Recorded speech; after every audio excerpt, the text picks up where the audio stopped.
Salut à tous, c'est Christophe de CM Football. Je suis très heureux de vous retrouver pour une nouvelle vidéo sur l'actualité du football. Et aujourd'hui, on va se parler du projet de la Super Ligue européenne qui fait l'actualité puisque la FIFA a réagi la semaine dernière à ce projet. Alors, c'est quoi? Avec qui? Pour quelles raisons économiques? Quels sont les risques? C'est ce qu'on va voir tout de suite. C'est parti!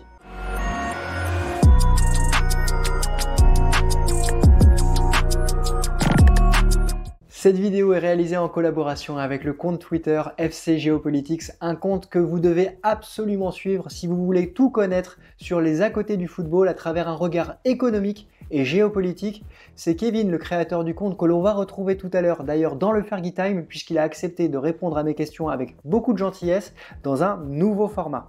Mais d'abord, le projet de Super League, qu'est-ce que c'est? Alors, c'est une compétition, une ligue fermée entre les plus grands clubs européens.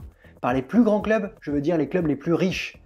Et ça, l'information suivante est très importante. C'est un projet qui est porté par 3 clubs, la Juve, Manchester et le Real Madrid. Parmi les clubs qui disputeraient cette compétition, il y aurait 15 clubs permanents, on va voir juste après quels sont-ils, et aussi 5 clubs qui seraient qualifiés chaque saison. Les matchs se disputeraient en milieu de semaine, le mardi ou le mercredi, comme actuellement la Ligue des Champions. Les équipes seraient disposées dans 2 groupes, un groupe A, un groupe B, de 10 clubs chacun. Dans chaque groupe, les 4 premiers seraient qualifiés pour se rencontrer ensuite lors d'un tournoi final, un Final 8, comme on l'a connu l'été dernier à Lisbonne. Alors, quels sont les clubs qui pourraient disputer cette compétition?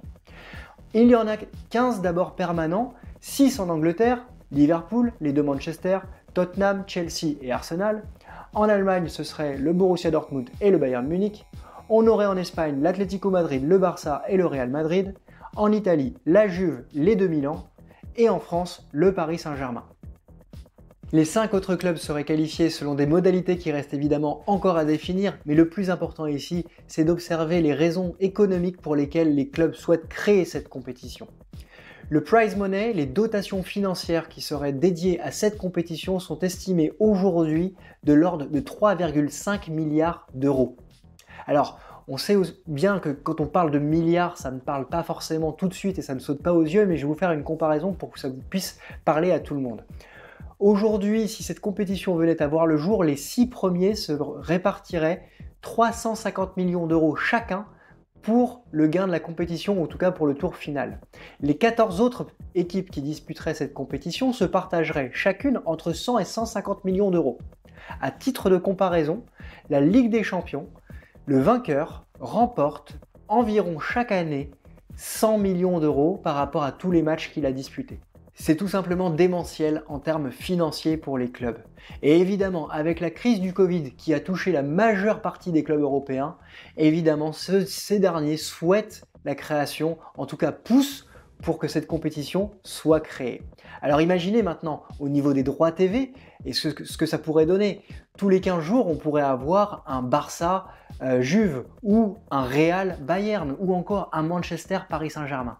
Bref, que des affiches, que des grands clubs rencontrant des grands clubs, et donc que des grands joueurs rencontrant des grands joueurs. Sur le papier, c'est évidemment alléchant. Et de la même manière pour les spectateurs qui pourraient se rendre dans les stades tous les 15 jours pour voir les plus grandes affiches et les plus grands joueurs. Et tout cela, évidemment, ce serait une source financière supplémentaire pour les plus grands clubs, pour les clubs les plus riches.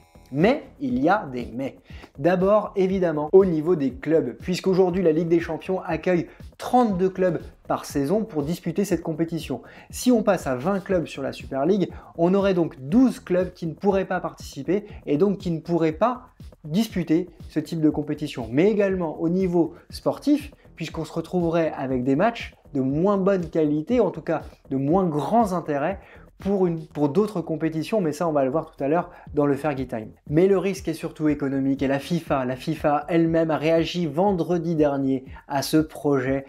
Entourée de 6 fédérations continentales, elle a décidé de modifier son règlement en interdisant purement et simplement à tout joueur de disputer une compétition non officielle. Et vous vous rappelez tout à l'heure quand je vous disais que ce projet était porté par 3 clubs que sont la Juve, Manchester United et le Real Madrid, et bien ici l'UEFA et la FIFA bien évidemment se sentent en danger puisqu'ils verraient une compétition créée en dehors de leur spectre. Alors, on va voir tout de suite quels sont les risques dans le Fergie Time.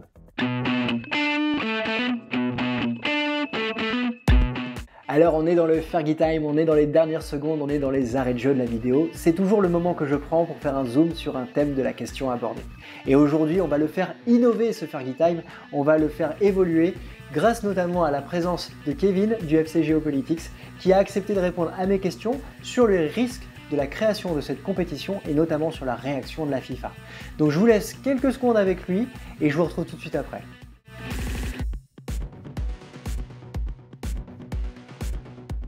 La FIFA réagit seulement maintenant à l'annonce de la création de la Super League, tout simplement parce qu'elle veut protéger l'UEFA et sa Ligue des Champions. Elle ne veut pas qu'une ligue fermée puisse concurrencer une telle compétition pour l'une des confédérations. Et par ailleurs aussi, la FIFA veut se protéger. Elle a comme projet d'avoir la Coupe du Monde des clubs élargie en 2023 avec 24 équipes. Et elle veut inviter les meilleures équipes européennes. Donc avec une ligue fermée, ce sera très compliqué de pouvoir inviter de tels clubs européens. Enfin, la FIFA ne veut pas qu'un précédent se crée. Et donc, elle vient d'annoncer avec l'UEFA qu'elle pourrait exclure les clubs et les joueurs qui participeraient à une telle ligue fermée. Et donc ainsi, elle se protège, elle protège d'autres confédérations pour pas que les clubs puissent créer leur propre compétition.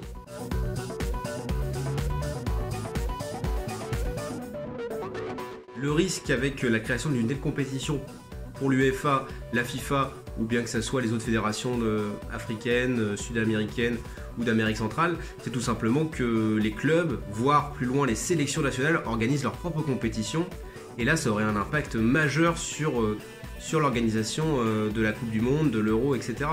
Donc il y a cette question-là qui se pose, et il y a aussi la question des ligues nationales qui se pose, puisque finalement, les plus gros clubs, eh bien, ils vont avoir les meilleurs effectifs pour jouer sur différents tableaux, et donc se pose la question aussi de la pérennité économique des ligues nationales vis-à-vis de mastodontes que seront la Super League européenne. Merci Kevin d'avoir pris le temps de répondre à ces questions. Alors maintenant, j'ai deux questions à vous poser de votre côté. La première évidemment, c'est quel est votre sentiment, qu'est-ce que vous pensez de ce projet de la Super League? Est-ce que vous êtes pour ou contre et pourquoi? Et puis le deuxième, c'est lié à la chaîne. Est-ce que ce format, est-ce que l'intervention d'un expert comme Kevin aujourd'hui vous a plu? N'hésitez pas à me le dire dans les commentaires et surtout si cela vous a plu, ce que j'espère bien évidemment, qui souhaiteriez-vous voir apparaître dans les prochaines vidéos? Voilà, moi de mon côté, je vais vous laisser pour aujourd'hui. Je vous souhaite une excellente journée et je vous dis à très bientôt. Ciao!